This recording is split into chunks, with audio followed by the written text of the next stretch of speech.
नमस्कार दोस्तों, स्वागत है आपका एक बार फिर हमारे YouTube चैनल जिसका नाम है ऑनलाइन स्टडी विद अपने सर। आज हम आपके लेकर आए हैं कक्षा 12वीं विषय भौतिक शास्त्र का सेट बी जो अभ्यास प्रश्न पत्र है जो माध्यमिक शिक्षा मंडल द्वारा दिया गया है। इसका हम सेट बी आज हल करने जा रहे हैं। इसके पहले हम सेट ए के वैकल्पिक प्रश्न आपको बता चुके हैं, तो आज हम आपको सेट बी के वैकल्पिक प्रश्न का सॉल्यूशन बताने जा रहे हैं। तो हमारी वीडियो को अंत तक देखते रहिए और सॉल्यूशन को अच्छे से समझ लीजिए।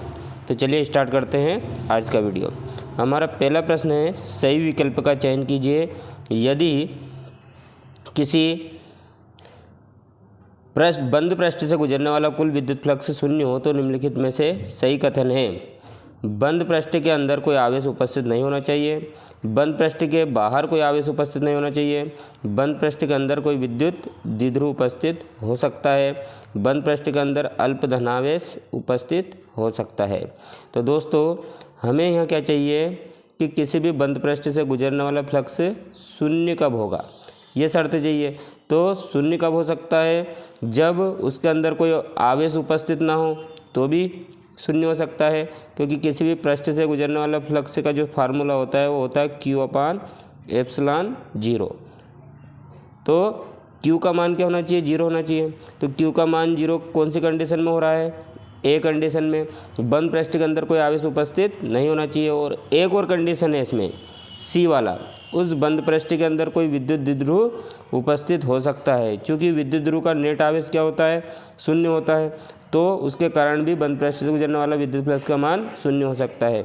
तो दोस्तों इस विकल्प में दोनों ही प्रश्न, दो ही विकल्प क्या है, सही है। इसलिए इसमें हम ए और सी दोनों लगा सकते हैं। चूँकि अब यहाँ एक ऑप्शन चुनना है, तो इसमें आप ए लगाओगे तो भी आपको नंबर मिलेंगे, सी लगाओगे तो भी आपको नंबर मिलेंगे। अब हमारा अगला प्रश्न है, विद्युत धारा घनत्व जे और विद्युत क्षेत्र की तीव्रता ई की दिशा होती है। पहला ऑप्शन है एक दूसरे के समांतर, दूसरा एक दूसरे के लंबवत, तीसरा एक दूसरे के विपरीत, चौथा एक दूसरे से स्वतंत्र होती है। तो दोस्तों इसको हम समझते हैं। मान लो ये हमारे पास क्या है, कोई चालक है जिसका एक सिरा धन है, दूसरा सिरा क्या है, ऋण है। अर्थात धन से ऋण की ओर क्या होगा, विद्युत क्षेत्र की दिशा होगी। ये विद्युत क्षेत्र की तीव्रता की क्या होगी, दिशा। अब हमें चाहिए धारा घनत्व। तो धारा घनत्व क्या होता है, किसी भी पृष्ठ के अनुप्रस्थ परिच्छेद से गुजरने वाली, प्रति एकांक क्षेत्रफल से गुजरने वाली धारा की मात्रा। तो उसको क्या बोलते हैं हम, धारा घनत्व, अर्थात जे बोलते हैं। तो जे बराबर होता है I/A। तो यहाँ से जो धारा गुजरेगी I, वो उसकी दिशा क्या होगी, विद्युत क्षेत्र की दिशा में होगी। और धारा घनत्व की दिशा विद्युत क्षेत्र की विद्युत धारा की दिशा में होती है। अर्थात यहाँ पर विद्युत क्षेत्र E और धारा घनत्व J दोनों एक ही दिशा में होंगे। तो हमारा कौन सा विकल्प सही होगा, हमारा पहला वाला ऑप्शन जो है कि एक दूसरे के समांतर होती है वाला ऑप्शन सही रहेगा। हमारा अगला प्रश्न है, प्रेरकत्व का मात्रक है हेनरी, फेराडे, वेबर, टेस्ला। तो दोस्तों इसका सही आंसर होगा हेनरी। प्रेरकत्व का मात्रक क्या होता है, हेनरी होता है। हमारा अगला प्रश्न है, किसी लेंस की क्षमता कौन से रंग के प्रकाश के लिए न्यूनतम होती है। तो दोस्तों अब हम इसको पहले वाले वीडियो में भी बता चुके हैं। इसका सही आंसर होगा बैगनी रंग के लिए। काय के लिए, बैगनी रंग के लिए न्यूनतम होती है।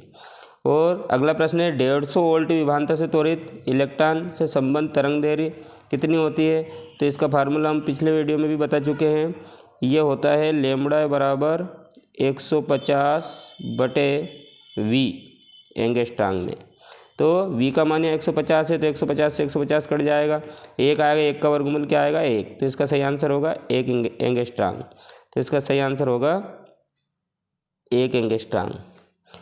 हमारा अगला प्रश्न है, हाइड्रोजन वर्णक्रम में लाइमन श्रेणी विद्युत चुंबकीय वर्णक्रम के किस भाग में होती है। तो दोस्तों श्रेणी के बारे में हम आपको बता चुके हैं। पहली श्रेणी होती है लाइमन श्रेणी, दूसरी होती है हमारी बामन श्रेणी, है ना। तीसरी होती है अपनी लाइमन, बामन, है ना, पाश्चन, है ना, ब्रैकेट और हुंड, ये श्रेणियाँ होती है। तो लाइमन श्रेणी जो होती है वो पराबैंगनी क्षेत्र में होती है, और जो बामर श्रेणी है वो दृश्य क्षेत्र में होती है, और बाकी सभी श्रेणियाँ क्या होती है, अवरक्त क्षेत्र में पाई जाती है। तो इसका सही आंसर होगा पराबैंगनी क्षेत्र में। हमारा अगला प्रश्न है, किसी n प्रकार के अर्धचालक के निम्नलिखित में से सही कथन है। त्रिसंयोजी परमाणु की अशुद्धि मिलाई जाती है तथा इलेक्ट्रॉन बहुसंख्यक धारावाही होते हैं। पंचसंयोजी परमाणु की अशुद्धि मिलाई जाती है तथा इलेक्ट्रॉन बहुसंख्यक धारावाही होते हैं। त्रिसंयोजी परमाणु की अशुद्धि मिलाई जाती है तथा इलेक्ट्रॉन अल्पसंख्यक धारावाहिक होते हैं। पंचसंयोजी परमाणु की अशुद्धि मिलाई जाती है तथा इलेक्ट्रॉन अल्पसंख्यक धारावाही होते हैं। तो दोस्तों आप जानते हो n प्रकार के अर्धचालक बनाने के लिए हमें पंचसंयोजी पदार्थ की अशुद्धि मिलानी पड़ती है और उसमें बहुसंख्यक इलेक्ट्रॉन होते हैं। तो सही ऑप्शन होगा हमारा बी वाला, पंचसंयोजी परमाणु की अशुद्धि मिलाई जाती है तथा इलेक्ट्रॉन बहुसंख्यक धारावाही होते हैं। अब हमारा अगला प्रश्न है, रिक्त स्थान की पूर्ति कर वाक्य पूर्ण कीजिए। पहला प्रश्न है, सोडियम क्लोराइड एक रिक्त स्थान पदार्थ है। इसमें दे रखा है ऑप्शन में चालक, अर्धचालक, विद्युत रोधी। तो दोस्तों सोडियम क्लोराइड अर्थात होता है नमक, तो नमक ठोस अवस्था में कैसा होता है, विद्युत रोधी होता है। कैसा होता है, विद्युत रोधी होता है। तो इसका सही आंसर होगा विद्युत रोधी। प्रेरण प्रतिघात का एसआई मात्रक, तो प्रेरण प्रतिघात का एसआई मात्रक होता है ओम। तो इसका आंसर होगा ओम। हमारा अगला प्रश्न है, जल के अंदर वायु का बुलबुला रिक्त स्थान लेंस की भांति व्यवहार करता है। तो इसका आंसर भी आप जानते हो, अवतल लेंस की भांति व्यवहार करता है। तो इसका सही आंसर होगा अवतल लेंस की भांति। हमारा अगला प्रश्न है, एक तीव्रता की दो प्रकाश तरंगों की किसी बिंदु पर पथांतर 3 लैम्बडा है, तो इस बिंदु पर परिणामी तीव्रता होगी। तो दोस्तों इसका जो सही आंसर होगा वो है कि जब भी पथांतर जो होता है वो अगर 0 हो, लैम्बडा हो, 2 लैम्बडा हो, 3 लैम्बडा हो, है ना, वो n लैम्बडा हो, तो वहाँ पर होता है संपोषी व्यतिकरण। तो संपोषी व्यतिकरण में तीव्रता क्या होती है, अधिकतम होती है। तो यहाँ पर हमने तीव्रता पूछा है, तो इसका सही आंसर होगा अधिकतम। अधिकतम। हमारा अगला प्रश्न है, प्रकाश विद्युत इलेक्ट्रॉन की गति ऊर्जा आपतित प्रकाश के रिक्त स्थान के अनुक्रमानुपाती होती है, तो आवृत्ति पर। तो इसका आंसर होगा सही आंसर आवृत्ति, क्योंकि वेग और गति ऊर्जा आवृत्ति पर डिपेंड करती है। तो इसका सही आंसर होगा आवृत्ति। हमारा अगला प्रश्न है, रिक्त स्थान मॉडल परमाणु के स्थायित्व की व्याख्या नहीं करता है। तो इसका सही आंसर होगा रदरफोर्ड। तो रदरफोर्ड का जो मॉडल है वो स्थायित्व की व्याख्या नहीं कर पाया। हमारा अगला प्रश्न है, रिक्त स्थान गेट को व्युत्क्रम गेट भी कहते हैं। तो इसका सही आंसर होगा not gate, NOT not gate को व्युत्क्रम गेट भी कहते हैं। अगला प्रश्न है, एक वाक्य में उत्तर दीजिए। किसी धारावाही परिनलिका में संचित चुंबकीय ऊर्जा के लिए सूत्र लिखिए। तो इसका आंसर होगा U बराबर 1/2 LI²। अगला प्रश्न है, किसी ऐसी परिपथ में धारा का RMS मान 10 एम्पियर है और शिखर धारा कितनी होगी। तो सूत्र होता है IRMS बराबर होता है I0/√2। तो I0 बराबर क्या हो जाएगा, √2 इंटू IRMS, और √2 और IRMS का मान दे रखा हमें 10। तो इसका सही आंसर हो जाएगा 10√2 एम्पियर। 10√2 एम्पियर। तो शिखर धारा का मान होगा 10√2 एम्पियर। विद्युत चुंबकीय स्पेक्ट्रम की एक्स किरणों, प्रकाश तथा रेडियो तरंगों के लिए किस भौतिक राशि का मान समान होता है। तो दोस्तों ये सभी क्या है, विद्युत चुंबकीय तरंग है, और विद्युत चुंबकीय तरंगों की चाल क्या होती है, समान होती है। तो इसमें आएगा चाल। कौन सी भौतिक राशि समान होगी, तो उनकी चाल क्या होगी, समान होगी, जो 3 × 10⁸ मीटर पर सेकंड होती है। हमारा अगला प्रश्न है, यंग के द्विस्लिट प्रयोग में दोनों स्लिटों के बीच की दूरी बढ़ाने पर फ्रिंज पर क्या प्रभाव पड़ेगा। तो जो फ्रिंज की चौड़ाई का सूत्र होता है वो होता है बीटा बराबर L λD/d। अब दोनों स्लिटों के बीच की जो दूरी होती है, दोनों स्लिटों के बीच की दूरी को बोलते हैं हम स्मॉल d। तो बीटा जो है स्मॉल d के क्या होगा, व्युत्क्रमानुपाती होगा। और यहाँ क्या बोला है, d का मान बढ़ाने पर बीटा का मान क्या हो जाएगा, कम हो जाएगा। तो फ्रिंज चौड़ाई क्या हो जाएगी, कम हो जाएगी। तो इसका सही आंसर क्या होगा कि फ्रिंज चौड़ाई पे क्या प्रभाव पड़ेगा, तो वो फ्रिंज चौड़ाई क्या हो जाएगी, कम हो जाएगी, चौड़ाई कम हो जाएगी। अगला प्रश्न है, एक इलेक्ट्रॉन और एक प्रोटॉन की गति ऊर्जा समान है, किस कण के लिए डी ब्रागली तरंगदैर्घ्य का मान अधिक होगा?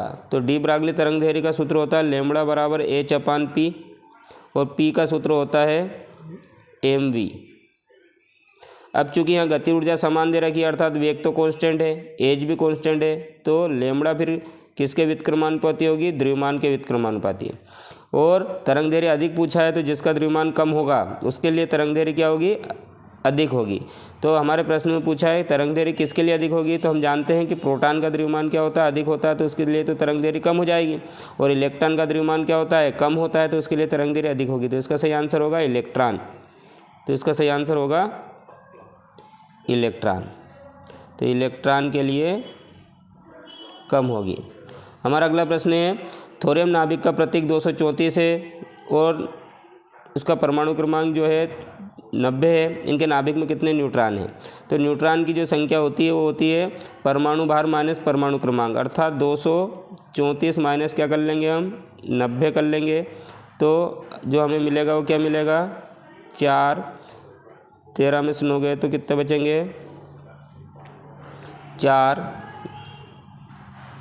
तो 144। तो सही आंसर हो जाएगा 144। अगला प्रश्न है एंड गेट के लिए बूलियन व्यंजक लिखिए। तो एंड गेट का जो बूलियन व्यंजक होता है वो होता है y बराबर a.b। तो एंड गेट के लिए बूलियन व्यंजक होता है y बराबर a.b। हमारा अगला प्रश्न है सही जोड़ी मिलकर लिखिए। सही जोड़ी मिलाकर लिखिए। तो सही जोड़ी हम बनाएंगे इसमें। हमारा पहला प्रश्न है इसमें चुंबकीय प्रेरण। तो चुंबकीय प्रेरण का जो मात्रक होता है वो होता है टेस्ला। फिर आपेक्षिक चुंबकशीलता विमायन राशि, चुंबकीय फ्लक्स अदिश राशि, चुंबकीय तीव्रता एम्पियर प्रति मीटर स्क्वायर या एम्पियर मीटर इनवर्स। अगली जोड़ी जो हमारी वो है अल्ट्रा उच्च आवृत्ति की रेडियो तरंगे। तो अल्ट्रा उच्च रेडियो तरंगे होती है टेलीविज़न नेटवर्क, अवरक्त विकिरण होती है ग्रीन हाउस प्रभाव और गामा किरणें होती है सर्वाधिक आवृत्ति। हमारा अगला प्रश्न है तो दोस्तों ये जो है सेट बी के संपूर्ण विकल्प अपने क्या हो गए? कंप्लीट हो गए। हमारे वीडियो को अंत तक देखने के लिए बहुत बहुत धन्यवाद। अब हम जल्दी ही सेट सी के विकल्प आपके लिए लेकर अगले वीडियो में आने वाले हैं।